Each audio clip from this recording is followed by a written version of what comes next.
Imagine walking into a store and seeing two price tags on a pair of sneakers. The first tag says $100. The second tag says $25. Your brain immediately lights up at the second number. It feels lighter. It feels manageable. It feels like you still have money left over for dinner. But that second tag is a lie. It is not a discount. It is a contract. And statistically, that specific contract is more likely to ruin your financial year than your credit card is. We are talking about Buy Now, Pay Later, or BNPL.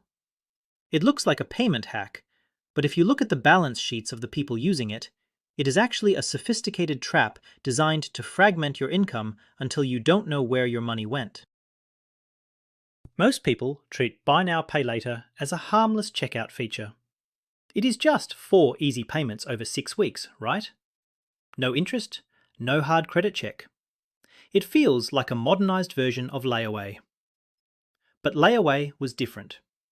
In layaway, you didn't get the product until you paid for it. With BNPL, you get the dopamine hit of the purchase immediately, and the pain of paying is pushed into a future that you haven't budgeted for yet. From a personal finance perspective, this is not a payment tool. It is unsecured consumer debt.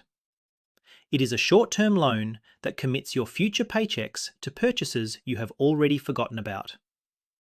And because it sits outside the normal credit reporting system for now, it is invisible debt, which makes it incredibly dangerous. I want to walk you through the mechanics of this trap, not to scare you, but because I am seeing smart people wreck their cash flow with this stuff. We are going to look at the math, the psychological tricks they use to bypass your spending defenses, and exactly how to unwind it if you are stuck in a loop of payments. If you want to keep your money in your own pocket instead of sending it to fintech companies in 4 installments, do me a favor and subscribe to the channel. It is the best return on investment you will get for your time today.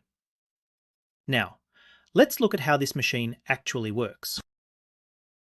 The common belief is that BNPL companies are just benevolent tech firms helping you manage cash flow.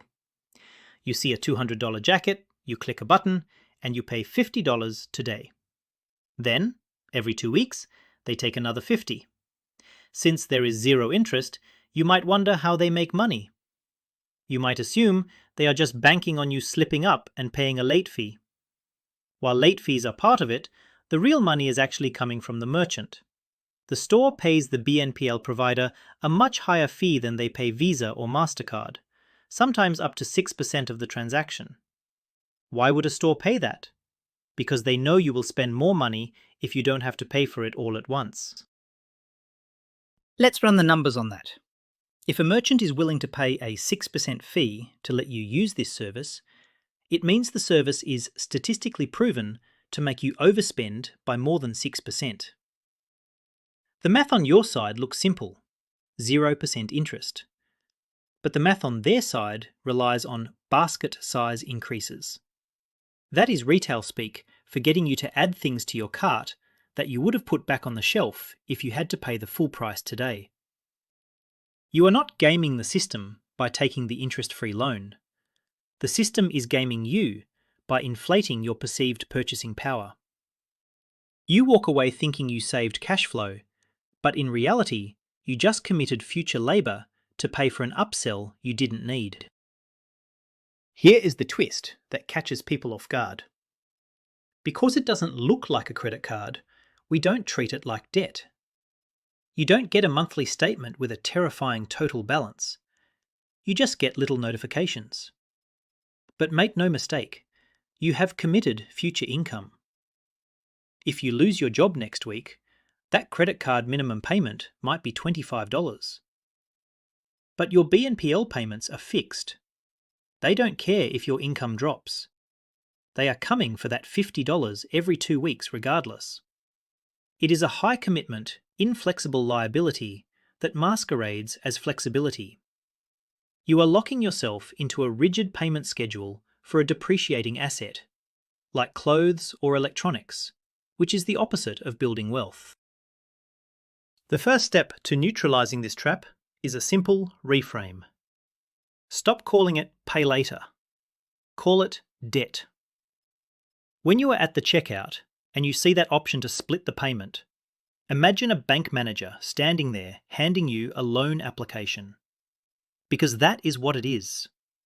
If you wouldn't take out a bank loan to buy a pair of jeans or a blender, you shouldn't use BNPL to buy them either. The protocol here is binary. If you cannot pay the full price today without sweating, you cannot afford the item. The splitting of payments is a signal that you are punching above your financial weight class. And that is exactly where financial stress begins. Now, you might be thinking, Tom, I only use this for big, occasional purchases, so I am safe. That used to be true, but something terrifying has happened in the last 24 months. We have seen a massive shift in what people are financing. We are no longer talking about Pelotons and designer handbags. We are seeing a surge in BNPL for groceries, gas, and utility bills. And if you think late fees are the biggest risk, you are wrong. The real risk is something much harder to see until it is too late. Let's look at who is actually using these services. Originally, this was marketed to millennials who didn't trust credit cards. It was a lifestyle product. But recent data paints a much darker picture. Surveys show a growing share of BNPL spending is now allocated to everyday essentials. I'm talking about food, healthcare, and electricity bills. When you start financing a loaf of bread or your heating bill over 6 weeks, you have crossed a very dangerous line. You are using short-term debt to cover recurring consumption. This is a classic sign of a budget that is structurally underwater. You aren't smoothing a purchase, you are financing your own survival. And that mathematical equation eventually hits a wall. The industry loves to say their users are savvy, prime credit consumers. But when you dig into the financial health studies, you find that about 24% of households using BNPL are classified as financially vulnerable. That is almost double the rate of non-users. Nearly half of the people using these services have subprime credit scores. This tells us that BNPL acts as a lender of last resort for people who have already maxed out traditional credit cards. It is not a substitute for a credit card. It is what people reach for when the credit card is declined or maxed out. It is debt stacked on top of debt. The reason this matters is that it creates an illusion of affordability for vulnerable households. If you have $50 in your bank account, you feel like you can afford a $200 grocery run. But you haven't fixed the income problem. You have just borrowed against next month's grocery money. This creates a cycle where you are always paying for the food you ate last month. I call this the treadmill effect. You are running faster and faster just to stay in the same place. And because the approval is instant, you don't get that moment of reflection to ask yourself if you can actually afford to eat this way. It enables a lifestyle that the income simply does not support. So, here is the hard rule. Never, under any circumstances, use buy now, pay later for a consumable good or a recurring bill. If you cannot pay for groceries in full, you need to cut expenses or increase income, not finance the eggs. Financing consumables is a mathematical death spiral. If you find yourself reaching for BNPL at the grocery checkout, treat that as a flashing red emergency light. It means your cash flow is broken. You need to go into emergency budget mode immediately, not defer the pain for 2 weeks. Do not normalize financing your daily life. You might be thinking, Tom, I have a budget. I can track 4 payments. It's not rocket science. And you are right. One loan is easy to track. But nobody has just one. The average user has multiple plans running simultaneously. This leads to a phenomenon called the hidden debt snowball. It is not one big boulder crushing you. It is 1,000 pebbles. And the way this destroys your bank account is actually through your calendar, not your interest rate. The most dangerous aspect of BNPL is what I call fragmentation. With a credit card, you have one balance and one due date. it is one enemy to fight. With BNPL, every single purchase creates a new loan with its own unique schedule. If you buy a shirt on Tuesday, jeans on Friday, and a blender the next Wednesday, you now have 3 separate loan agreements, with payments hitting your bank account on different days of the week. Industry stats suggest over 60% of users have more than one loan active at once. It creates a chaotic minefield in your bank ledger where automatic withdrawals are hitting at random times. Let's look at the math of this chaos. If you have 5 active BNPL plans, that is 20 upcoming transactions hitting your checking account in the next 6 weeks. That is 20 chances to overdraft. That is 20 chances for a payment to hit 2 hours before your paycheck lands. Even if you have the money, the timing mismatch can trigger overdraft fees from your bank and late fees from the lender. Suddenly, your interest-free loan is costing you $35 in bank fees because a $20 installment hit at the wrong moment. You are not just managing debt, you are managing a complex logistics operation, and you are doing it in your spare time. This fragmentation does something to your brain. It causes cognitive overload. It is easy to look at a credit card statement and say, "Whoa, I owe $5,000. I need to stop." But when you have 10 different plans that are all $25 each, none of them look scary on their own. You underestimate your total obligation. You look at your bank balance, see $500, and think you are rich, forgetting that you have $400 of automatic payments scheduled to trigger over the next 10 days. It destroys your ability to forecast your cash flow. You're flying blind, trusting that the money will be there when the algorithms come to collect. The solution to fragmentation is aggressive centralization. If you currently use these apps, you need to pull them out of the shadows. Open a spreadsheet or grab a notebook right now. List every single active plan.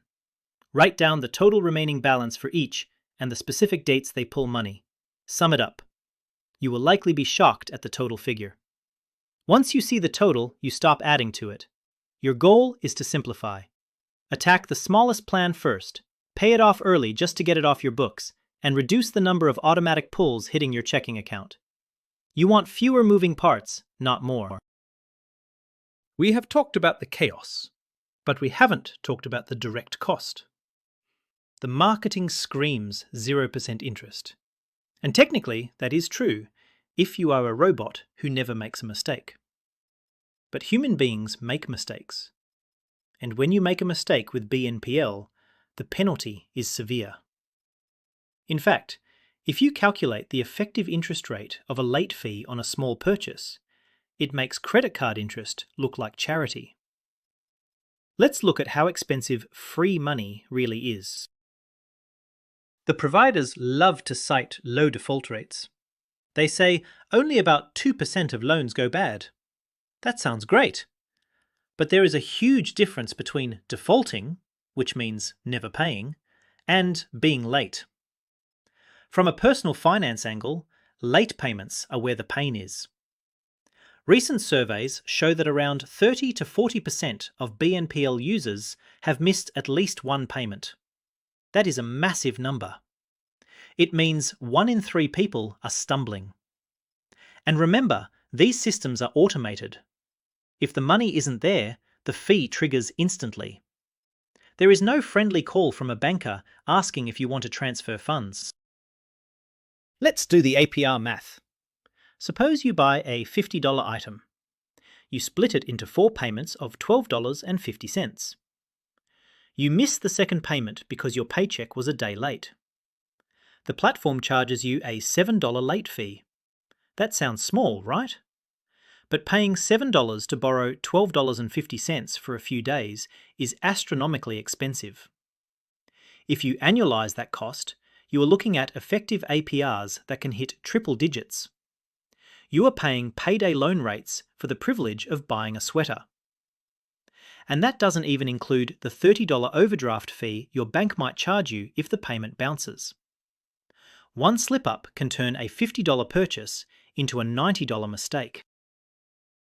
The psychological trap here is that we discount small fees. We think, It is just $5. But wealth is built by optimizing the margins. If you are leaking $5 here and $7 there across multiple apps, you are bleeding equity. These companies know that life is messy. They know you will forget to update your debit card when it expires. They know you will have a tight week. Their business model is partially hedged on your disorganization. You are betting that you will be perfect for 6 weeks straight. They are betting that life will get in the way. Usually, the house wins. The only defense against this, other than not using the product, is the buffer rule. If you have automatic payments set up, you must keep a financial buffer in that checking account equal to at least 1 month of total payments. Never run your checking account down to zero. That is asking for trouble. If you are living paycheck to paycheck and you use BNPL, you are walking a tightrope without a net. You need to build a cash cushion of a few $100s that sits there solely to absorb the shock of an unexpected automatic withdrawal. If you can't afford to build that buffer, you definitely can't afford the BNPL purchase. You don't have to take my word for it that this is dangerous. You just have to look at who is crashing the party. Governments around the world are suddenly very interested in BNPL. When regulators step in, it is usually because they see a systemic risk that the average consumer is missing. There are new rules coming from the CFPB and the European Union that confirm everything we have suspected.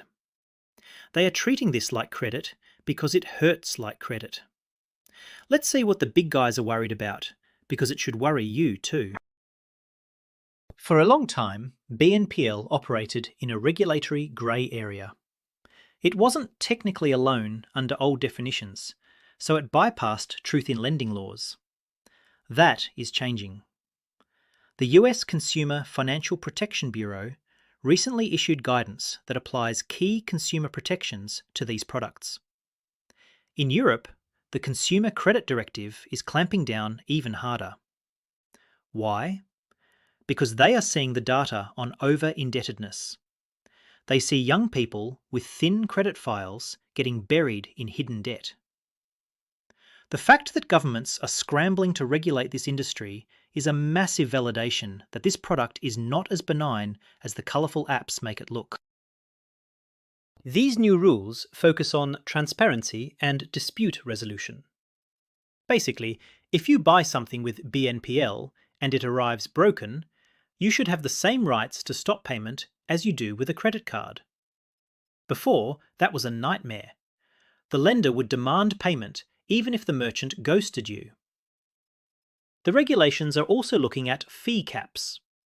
In some places, they are forcing lenders to check if you can actually afford the loan before giving it to you. Imagine that, checking if you have money before lending you money. The fact that this wasn't standard practice tells you everything you need to know about how aggressive these growth models were. Here is the future implication for you. As regulations tighten, compliance costs go up.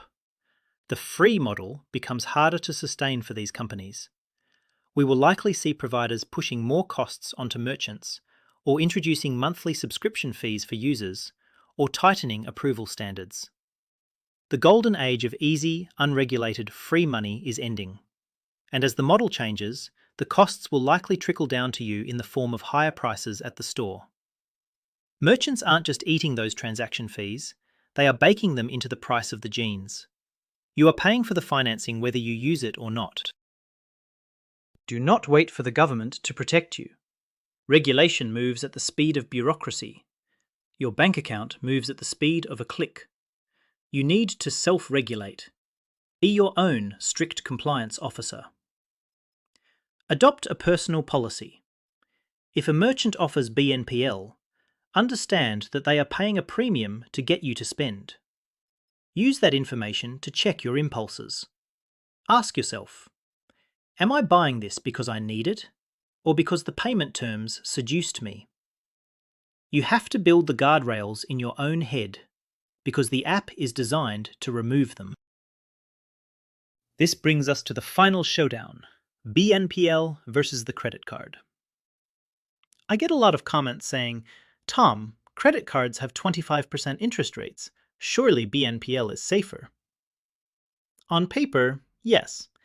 If you carry a balance on a credit card, you get crushed. But here is the nuance. Credit cards are transparently dangerous. You know they are snakes. BNPL is a snake in a bunny costume. The credit card gives you a consolidated statement. You see the total damage in one number. That clarity is painful, but it is useful. It triggers a warning signal in your brain. BNPL hides the damage in fragments, keeping you comfortable while you drown. Is there ever a time to use it? Sure, I am not an absolutist. If you have the full cash amount sitting in your bank account right now, and you have a 0% option to split payments for a planned, necessary purchase, like a laptop for work, and you have a robust tracking system, go for it. Keep the cash in a high-yield savings account and earn a few bucks of interest while you pay. That is using the tool. But be honest with yourself. Are you doing it for the arbitrage? Or are you doing it because you don't want to see your bank balance drop? If it is the latter, you are vulnerable. At the end of the day, the problem isn't the tool. It is the behavior it encourages. Personal finance is 80% behavior and 20% math. BNPL is designed to hack your behavior. It separates the joy of acquisition from the pain of payment. That is a dangerous psychological wedge. It allows you to live a lifestyle today that you have to pay for tomorrow. And if we know anything about the future, it is that it's uncertain. You don't know if your car will break down or if your rent will go up. Committing your future cash flow to pay for yesterday's choices reduces your freedom. It makes you fragile. My advice? Stick to the classics. Save up, pay cash, or use a credit card that you pay off in full every single month. Keep your financial life simple, visible, and boring. Boring makes you rich. Exciting payment methods just make you tired. If you found this breakdown helpful, hit that like button so the algorithm shows this to more people who need to hear it. And let me know in the comments, have you ever been burned by a hidden BNPL fee? Or do you think I am being too harsh? I want to see your data points. Thanks for watching, and I will see you in the next one.